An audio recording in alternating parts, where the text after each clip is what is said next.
Bismillahirrahmanirrahim. Assalamualaikum warahmatullahi wabarakatuh.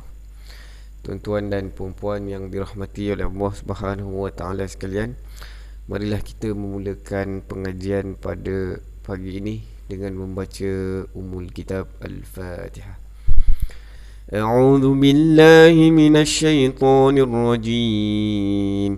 Bismillahirrahmanirrahim. Alhamdulillahi Rabbil Alamin, Ar-Rahmanir Rahim, Maliki Yawmiddin. Iyyaka na'budu wa iyyaka nasta'in. Ihdinas siratal mustaqim, siratal ladzina an'amta 'alaihim ghairil maghdubi 'alaihim waladdallin. Amin.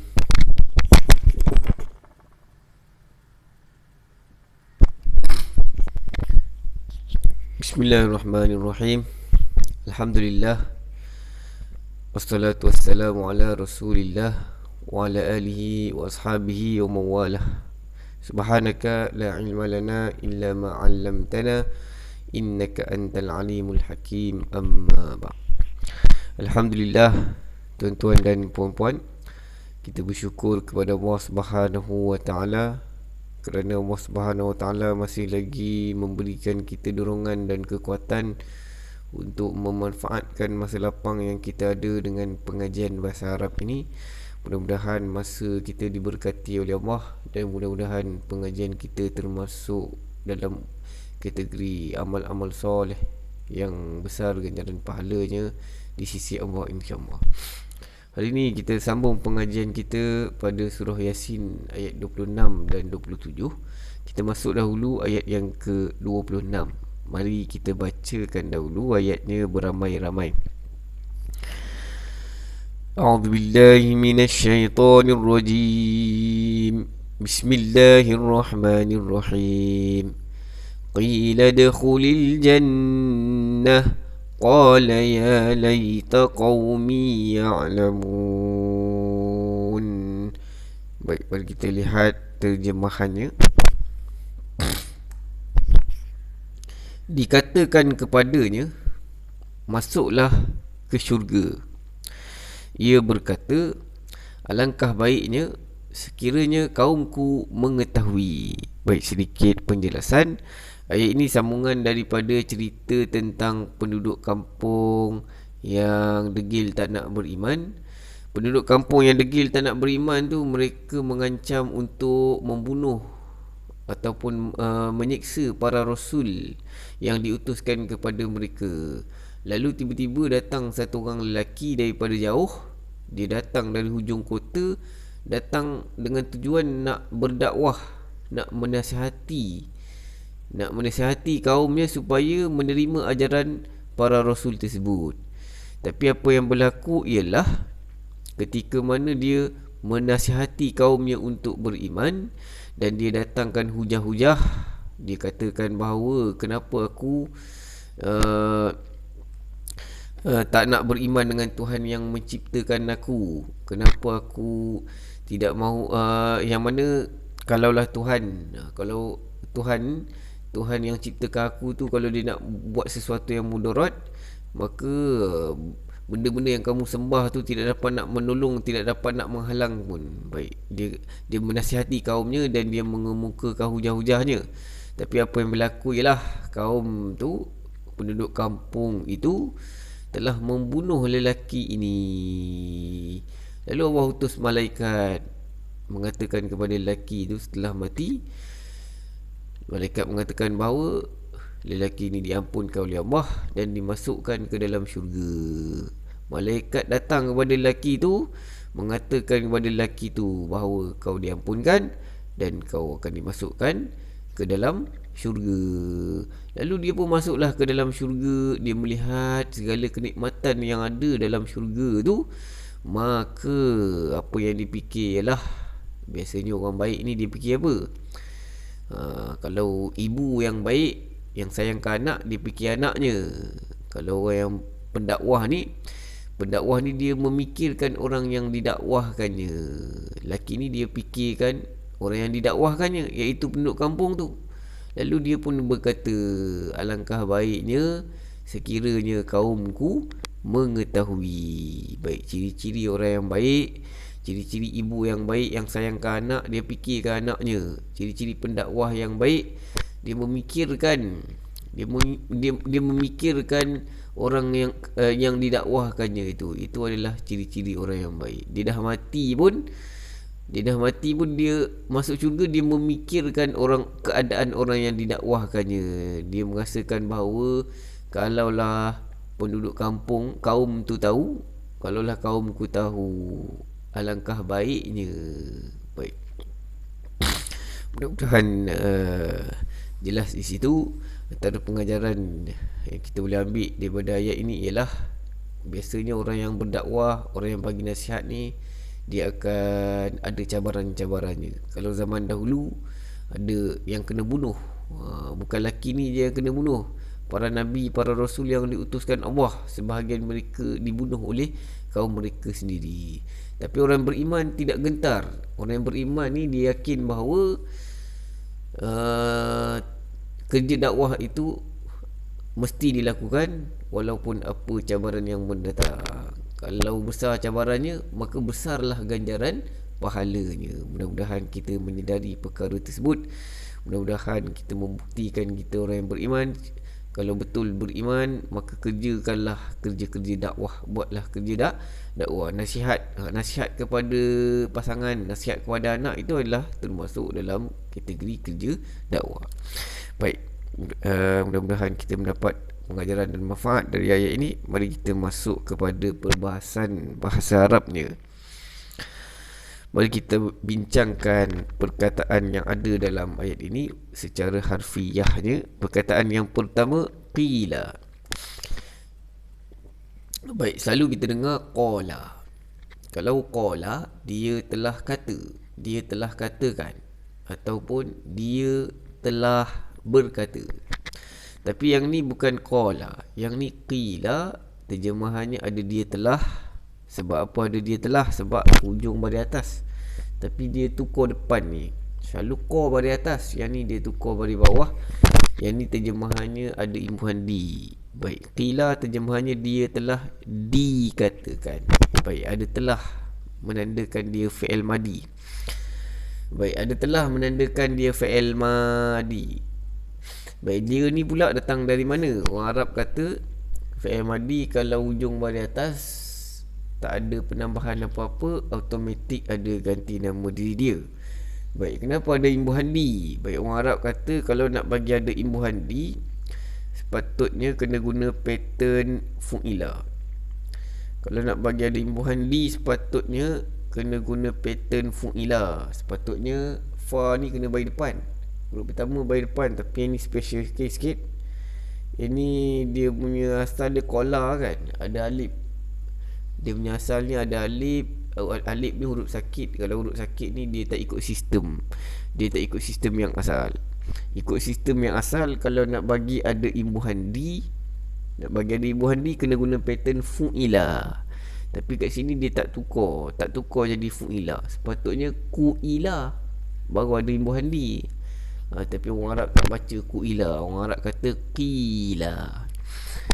Baik, mudah-mudahan jelas di situ. Seterusnya, udkhul. Udkhul maksudnya kau masuklah. Ini adalah fi'il amar. Mari kita ulang kaji sikit. Amar ni maksudnya perintah. Kalau orang Melayu biasanya, orang Melayu tambah lah, makanlah, minumlah, duduklah. Fi'il ni perbuatan yang ada ganti nama diri tersembunyi. Kat sini kau ni tersembunyi. Kau sebenarnya anta, tapi dekat fi'il amar tak perlu sebut anta, automatik ada. Fi'il amar kalau hujungnya bari mati dan tak ada penambahan. Fi'il amar kalau tak ada penambahan apa-apa, automatik ada ganti nama diri kau. Baik, seterusnya fi'il amar biasanya dekat depan ni ada hamzah wasal.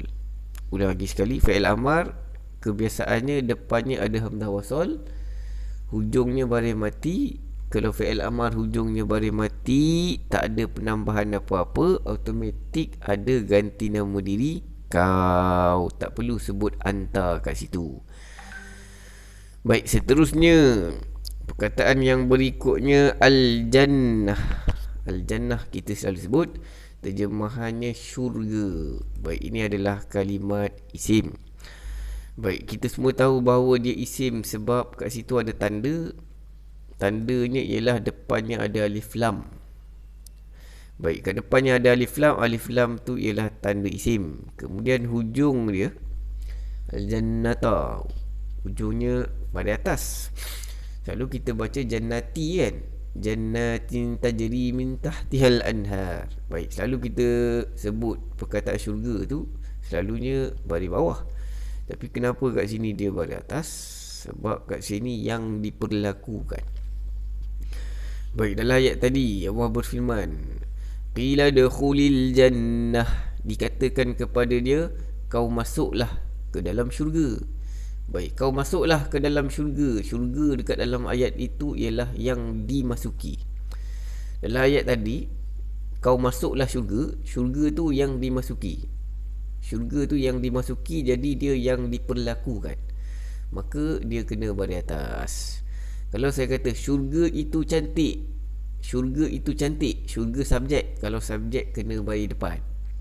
Tapi kalau saya kata masuklah dalam syurga, masuklah ke dalam syurga, syurga dimasuki, jadi dia yang diperlakukan, maka kena baris atas. Baik, kalau saya kata saya bina rumah, rumah yang dibina, maka rumah tu yang diperlakukan, jadi dia kena baris atas. Tapi kalau saya kata rumah itu runtuh, rumah itu runtuh, baik, rumah itu runtuh, rumah subjek. Kalau subjek kena baris depan. Baik, mudah-mudahan jelas. Seterusnya perkataan yang berikutnya qala. Baik, qala terjemahannya dia telah berkata. Ini fi'il madi. Ulang kaji lagi sekali. Madi ni ialah perbuatan yang ada telah. Fi'il ni ialah perbuatan yang ada ganti nama diri tersembunyi. Baik, dia dalam bahasa Arab sebenarnya huwa ataupun hu, tapi kat situ dia tersembunyi. Sebab apa tersembunyi? Sebab orang Arab kata kalau ganti nama diri berfungsi sebagai pelaku, maka ganti nama diri itu mesti tersembunyi. Dia tersembunyi dekat dalam fi'il. Walaupun tersembunyi ada tanda supaya kita boleh kenal dia ke, aku ke, kau ke kan. Baik, tanda ganti nama diri dia kat sini semua dah tahu. Kita ulang sekali pintas.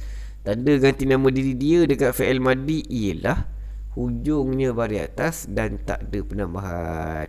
Ulang lagi sekali, kalau hujung fi'il madi tak ada penambahan apa-apa, hujungnya baris atas, itu ialah tanda kepada ganti nama diri dia lelaki. Kalau dia perempuan, kita kena tambah ta, qalat. Baik, seterusnya ya laita. Ya laita terjemahannya alangkah baiknya. Baik, yang ni kita tak bincang jenis perkataannya, kita ambil terjemahan saja. Ya laita terjemahannya alangkah baiknya. Baik, seterusnya qaumi. Qaumi ada dua patah perkataan. Yang pertama di situ qaumi kaum, kemudian mi aku, ya mati dekat ujung tu aku. Baik, mari kita lihat jenis perkataan di sini. Perkataan yang pertama kaum, kaum isim, kemudian ya mati tu ganti nama diri melekat. Orang Arab kata ganti nama diri kalau selepas isim mestilah ganti nama diri melekat. Kalau kita nak kata emak aku, kita tak boleh kata ummu ana. Tak boleh ummu ana.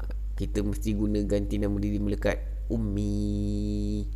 Kalau ayah aku tak boleh abu ana, mesti abi. Baik. Kalau emak engkau, tak boleh saya kata ummu anta, saya kena kata ummuka. Orang Arab kata ganti nama diri kalau selepas isim atau selepas haraf atau selepas fi'il, ganti nama diri itu mestilah ganti nama diri melekat.